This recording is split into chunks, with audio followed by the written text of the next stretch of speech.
Muy buenas tardes, un cordial saludo. Quienes habla el doctor José Moncada Sánchez. Gracias a este prestigioso foro chat por invitarme a participar con una pequeña disertación sobre la economía política de la paz en el caso específico del estado Táchira. El estado Táchira presenta unos desafíos críticos, ¿verdad? Que enfrenta sobre todo economías informales y circuitos ilícitos. Esto incluye contrabando de medicamentos, alimentos, combustible, narcotráfico, tráfico de personas y por supuesto la presencia de los actores armados irregulares vinculados al conflicto colombiano que ha generado ciertas violencias, migraciones masivas y debilitamiento institucional durante años. Esa violencia, migración y debilitamiento tiene que ver sobre todo en las zonas rurales entre la frontera colombo-venezolana, pero igualmente tiene unas potencialidades que se deberían aprovechar, como por ejemplo los fuertes lazos comunitarios que existen entre la zona fronteriza, el capital social dispuesto a cooperar en esa integración que se pueda dar y un historial de intercambio binacional que podría canalizarse hacia el desarrollo. Esta fortaleza representan los cimientos fundamentales para poder construir una paz positiva. Existen tres dimensiones en las cuales podemos abordar esta problemática en la zona fronteriza. Una nos las aporta la filosofía política, otra la economía política y una tercera respecto a los derechos humanos. La paz positiva va más allá de la ausencia de violencia directa. La paz positiva implica precisamente la presencia activa de una justicia social, equidad y cooperación en las sociedades. Tres propuestas teóricas bien interesantes, una del sociólogo Galton que nos habla de precisamente de esa paz positiva en sus obras sobre la paz y paz por medios pacíficos, paz y conflicto, desarrollo y civilización. Él plantea que las sociedades incluyentes sin excluido ni violencia estructurales, donde las instituciones promuevan la igualdad y la participación de todos los grupos sociales, puede generar principalmente una paz positiva. Por su parte, los objetivos de desarrollo sostenibles de la Agenda 2030, sobre todo el 16, invita a promover sociedades pacíficas e inclusivas para el desarrollo sostenible, asegurando acceso a la justicia e instituciones eficaces a nivel global. Y de la filosofía política, pues tenemos la propuesta de kantiana de la paz perpetua, donde nos plantea tres indicadores importantes a considerar para una paz perpetua en una zona conflictiva como la colombo-venezolana, donde debe existir una interdependencia económica. Existe, sí, pero de forma informal, no de forma formal. Es decir, la gran mayoría de alimentos que consumimos en el estado Táchira provienen de Colombia. Y por otra parte, la moneda de recursos de mayor movilidad dentro de la economía tachirense es el peso colombiano. Pero no existe un establecimiento institucional, ¿verdad? Internacional o una cooperación entre las instituciones, por ejemplo, Banco Central de Venezuela, Banco Central Colombiano, sino existe quien maneja o se maneja, por ejemplo, la moneda de forma informal es por medio de los comerciantes, es decir, mientras que un dólar en Colombia vale entre 3.900 a 4.150 pesos, aquí en Venezuela un dólar está entre 3.700 a 3.800 pesos.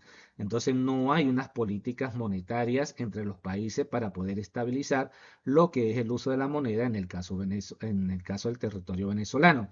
Quien establece la dirección hacia dónde va el valor de la moneda principalmente son los comerciantes del estado Táchira. Y por supuesto la ciudadanía pues tiene que adaptarse de acuerdo a las normas establecidas por el comercio. Entonces es necesario para lograr una buena estabilidad dentro de la economía, por ejemplo, fronteriza, la existencia de gobiernos democráticos que gestionen de forma estable, por ejemplo, este fenómeno monetario que tenemos en nuestro estado, que se maneja bolívar, peso y dólar. Y quien establece la tasa de cambio precisamente es el comercio.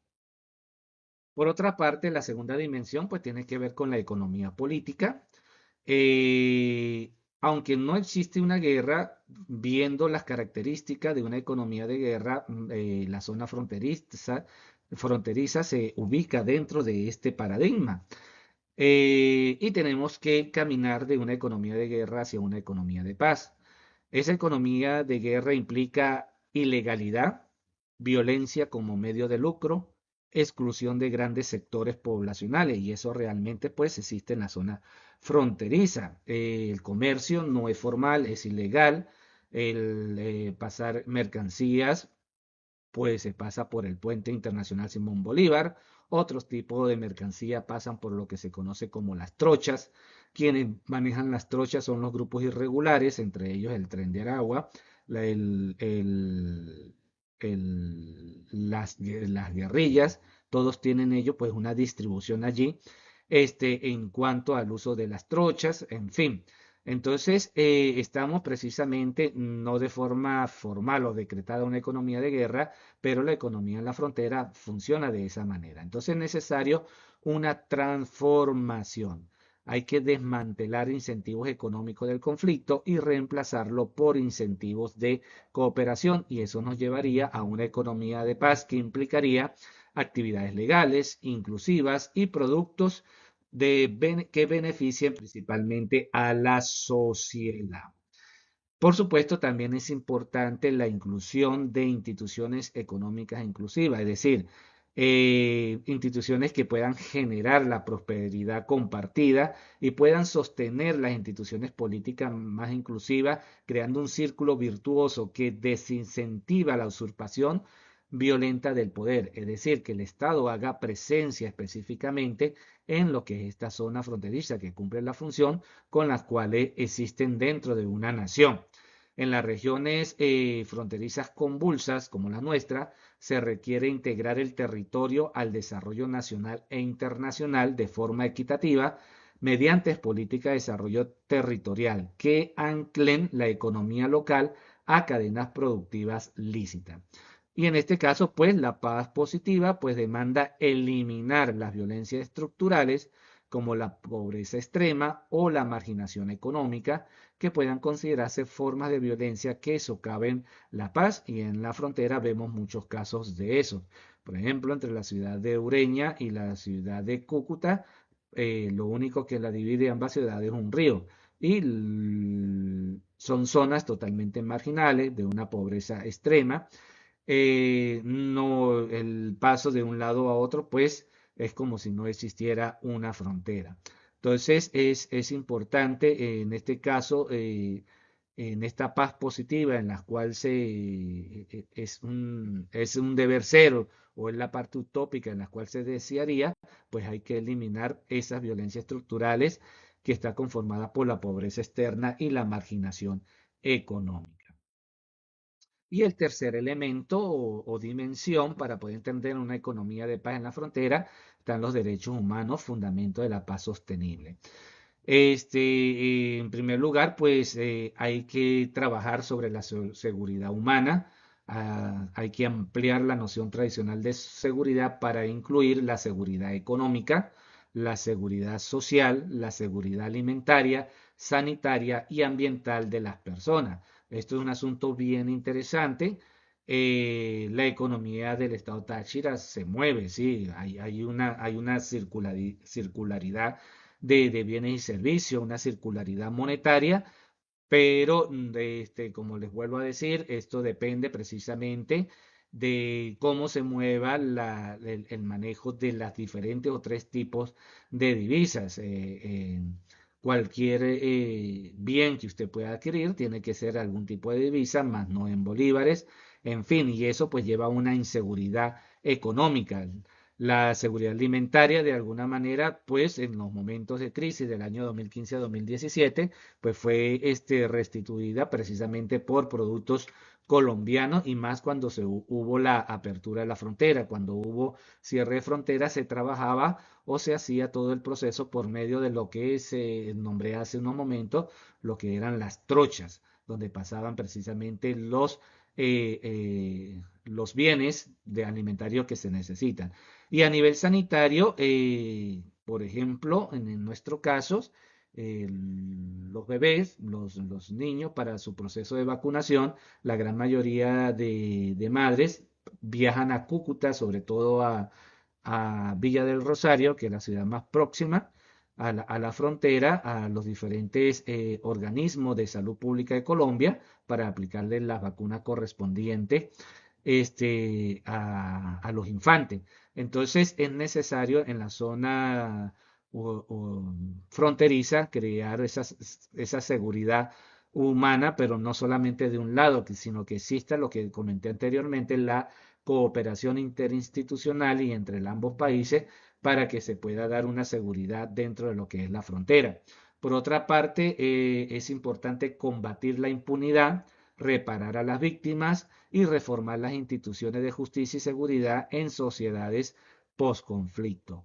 Y por supuesto, hay que garantizar la participación política y económica de mujeres, jóvenes, minorías étnicas, migrantes y excombatientes en lo que es la frontera. Entonces, una paz sostenible es inseparable al respeto y a la promoción de los derechos humanos.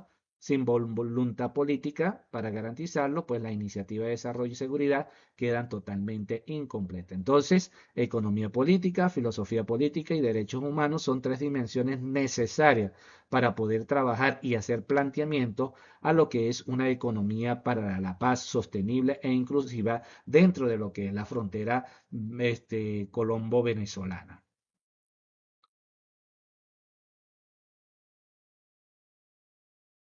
Entonces, para el desarrollo sostenible, que es una herramienta y es un instrumento precisamente que puede contribuir a la paz duradera, en este caso la zona fronteriza colombo-venezolana, es importante considerar cuatro elementos. En primer lugar, la sostenibilidad ambiental, cuidar ecosistemas compartidos y promover adaptación climática para poder reducir las fuentes futuras de conflicto.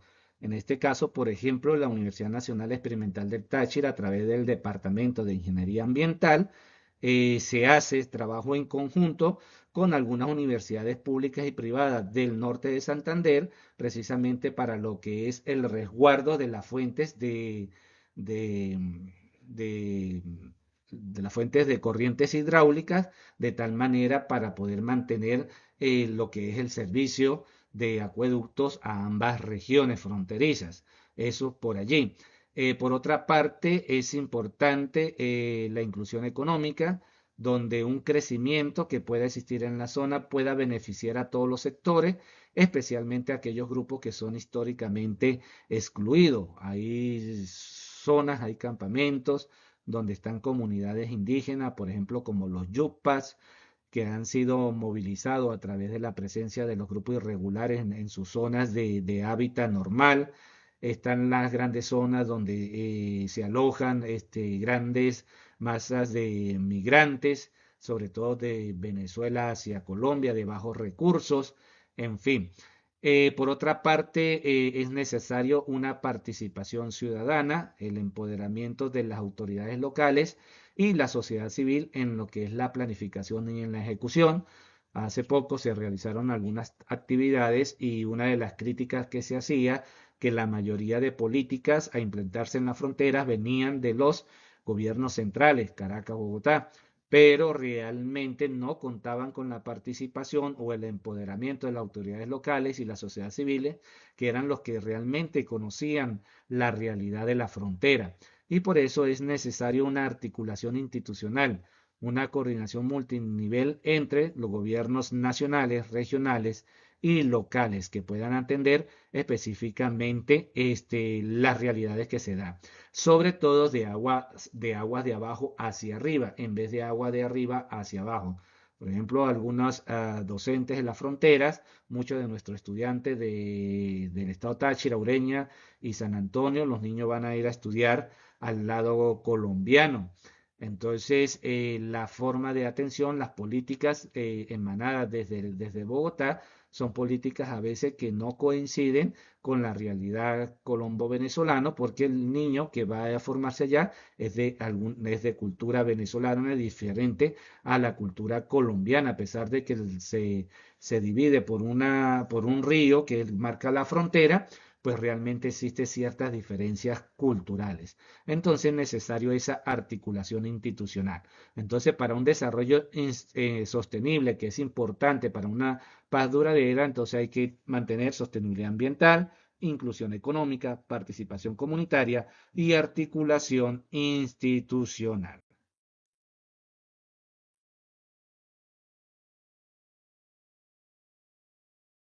En el año 2025, este año precisamente, pues se dio un hecho significativo para ambos países, donde se hizo un encuentro binacional de paz y desarrollo para crear una zona económica.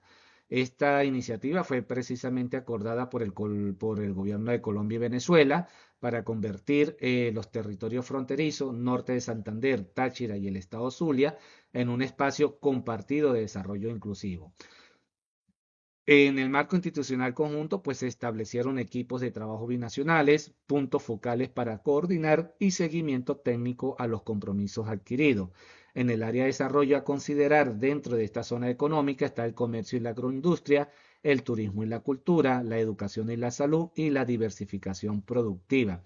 Quienes participaron precisamente de una forma inclusiva el sector productivo y el académico, actores sociales y comunitarios y procesos participativos de gobernanza. Entonces ya se hizo o se está dando el primer paso. Han existido otros acuerdos a nivel nacional, pero por cuestiones de política, pues no se ha llevado o no se ha ejecutado como debe ser. Pero este año 2025 precisamente se firmó este acuerdo de una zona económica binacional de paz y de desarrollo. Entonces, existen unas estrategias de implementación en cuanto a la realidad del estado Táchira en función de lo que he hablado de las tres dimensiones con las cuales se puede abordar la problemática, filosofía política, economía política y derechos humanos, y partiendo precisamente de estas nuevas realidades y de este enfoque donde la sostenibilidad es uno de los instrumentos principales para lo que es una economía de la paz. Entonces se han establecido algunas estrategias. Primero, un desarrollo local participativo. Se ha establecido una hoja fronteriza del Táchira con la anuencia o el acompañamiento del Programa de las Naciones Unidas para el Desarrollo como herramientas de planificación, estrategia territorial con intensa participación comunitaria, transformar las economías informales e ilícitas mediante la reapertura comercial controlada. Esto se ha ido dando paso a paso y apoyo a las pequeñas y medianas empresas y cooperativas de comercio formal. Por otra parte, la presencia estatal efectiva con transparencia, justicia binacional y mecanismo de rendición de cuentas. Esto también se ha ido dando poco a poco por el lado venezolano para tratar de controlar lo que es la economía informal y programas educativos, iniciativas culturales binacionales y reconciliación comunitaria para reconstruir el tejido social. También se ha ido dando ciertos pasos a través de programas o actividades entre las diferentes universidades que hacen vida en ambos países. Eh, para cerrar, para poder lograr una paz territorial sostenible, pues se demanda una visión integral sustentada en unos principios teóricos sólidos y traducido en políticas públicas concretas. Es necesario un marco integrador donde la filosofía política de la paz positiva, una economía política de desarrollo inclusivo y una perspectiva de los derechos humanos puedan converger en un modelo coherente para la paz territorial. Esa zona económica binacional es un instrumento práctico que ya se ha iniciado este año 2025. La hoja de ruta fronteriza y estrategia de desarrollo local participativo pues constituye piezas fundamentales para este rompecabezas de la paz y solo falta una voluntad política para articular estas iniciativas en una estrategia coherente. Las potencialidades territoriales existen, hay capital social dispuesto. Pero por supuesto, como todo viene de agua arriba hacia abajo, pues necesitamos precisamente esa voluntad política para poder llevar a cabo precisamente lo que se está desarrollando aguas abajo. Entonces el Táchira puede demostrar cómo, mediante un enfoque de economía política de la paz, Las fronteras pues pueden ser espacios de integración, de inclusión y paz positiva en beneficio de las generaciones presentes y futuras. Muchísimas gracias.